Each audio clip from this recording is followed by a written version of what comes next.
Greetings.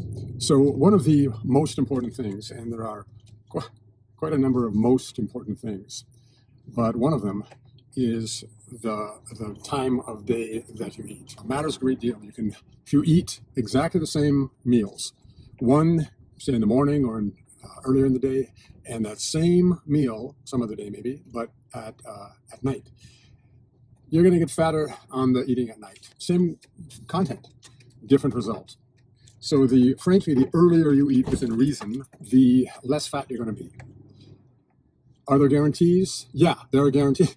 No, there are no guarantees. This is just how things work. Sometimes they work differently. Okay, then there's no 100% guarantee. I say this a lot because we keep it simple, but that doesn't mean it is simple. We want to learn it in a simple way, and then we learn the exceptions to the rule. The time of day that you eat is important, and it really does have to do apparently with circadian rhythm, the way light affects your brain. Much bigger, much more important than you'd think. Another one of the several most important things is the window. I've referenced it before. It's incremental fasting. And as I have said, I don't prefer that because I do like a certain amount of precision in speaking, and fasting is fasting. Incremental has a meaning. Those two things aren't really going together. They're not working in harmony when the term incremental fasting is used. To me, if it's not 24 hours, it's not a fast. You just didn't eat. Our American culture has changed. One of the things is that meal times, it used to be 3 meals a day. There wasn't a lot of snacking. Now, that's just not the family I grew up in. That was the culture. Not a snacking culture. And in the 70s, that changed. It became much more snacking. So instead of 3 meals a day, it's 4 and 5 and 6. And however, a snack is not a snack. A snack is a meal. You look at the number of calories, and if it's, 3 or 4 or 500 calories, that's no longer a snack. That is a significant amount of calories that you're getting. I'm not a calorie guy. It's a really blunt, very, very uninformative tool to be measuring nutritional content. It's like using a yardstick to measure something of a much finer calibration. Not an appropriate tool. The way you determine calories is you take the food, that 100 grams or whatever of food, burn it in a crucible in a laboratory and measure the amount of heat, and that's the amount of calories. And it disregards fiber, and it disregards undigestible or undigested starch. There's something called resistant starch, and it's in beans. What's it doing then? It's acting like a fiber. It feeds you probiotics. I won't go into that, but the point is calories really blunt. Very foolish way of attempting to measure your nutrition. Completely different categories, like counting lead as gold. Oh, I have information. Yeah, you barely have information when you're talking about calories.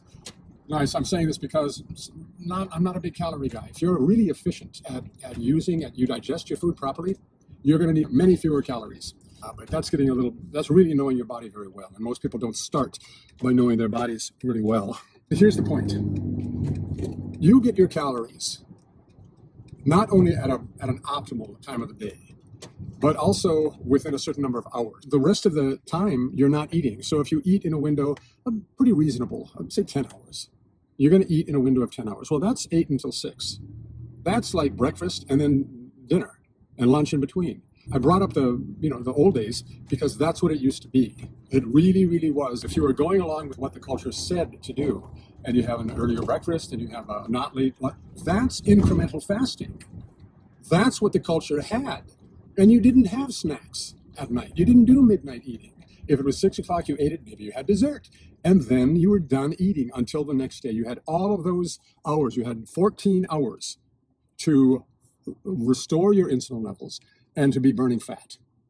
That's the reason that Americans were not the fatzos that Americans are now, because the culture had so-called incremental fasting. You fast overnight, that's an increment of fasting. Big deal. Very few people do sleep eating. Maybe some people do, but it's not such a common thing. So everybody fasts. Now, let's get really smart and make it a thing, incremental fasting. Okay, well, then it's just a matter of not 8 in the morning until 6, as if anybody did that, but a smaller window. The smaller your window, the more time that your body has to restore its insulin levels and be burning fat. I've talked about insulin levels before. I'm going to do it again because it is absolutely foundational. Right now, we're talking about fat. I'm not even talking about health. Most people don't care when they've got a big issue. I'm so fat. Your major concern is take care of the big thing that's the big thing for you. And the big thing for you, very commonly, is the excess weight.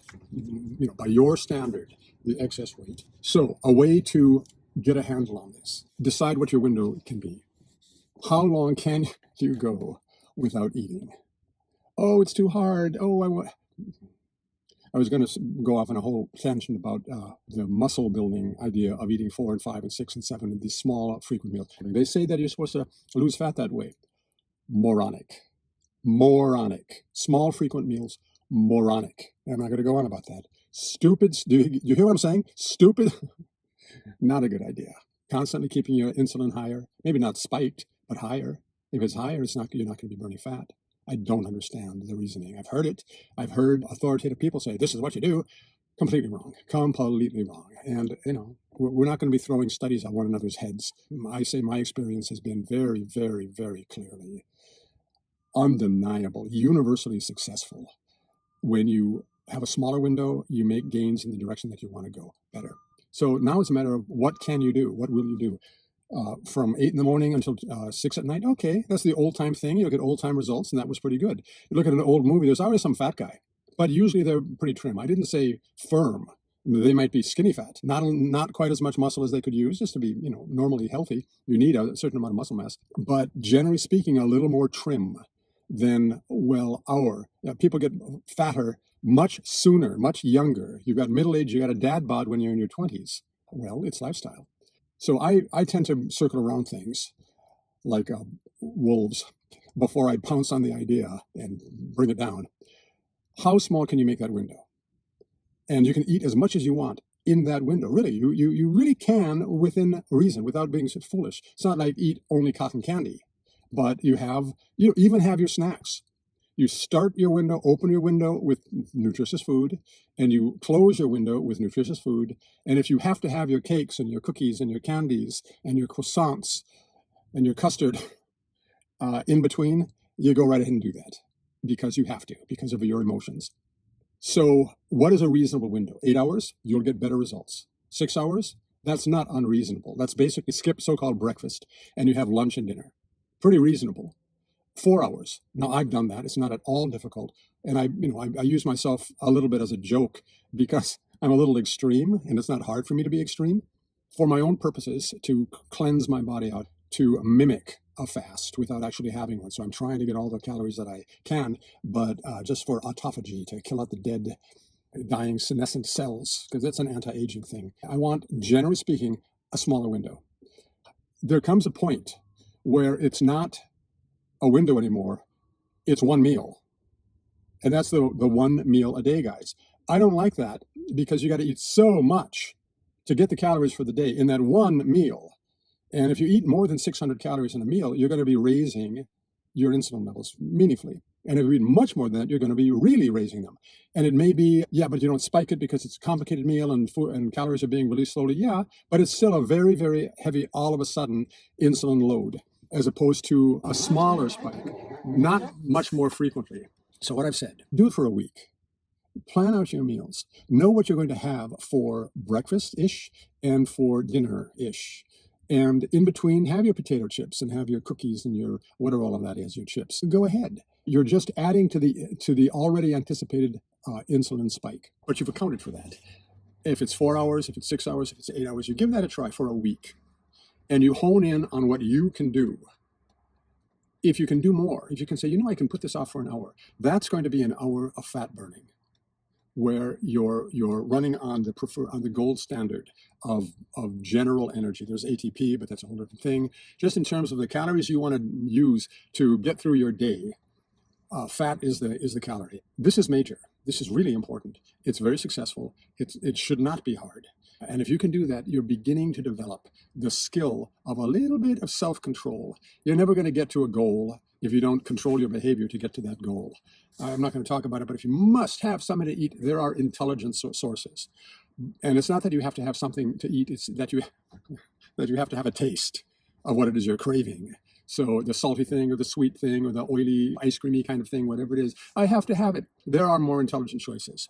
There's a guy online and there's a book, This Not That. Just substitute the behavior, which I've been saying since before that guy was born. Substitute the behavior. Pick something that's not so bad and do that. And you do this with habits, with with behaviors and then with foods as well.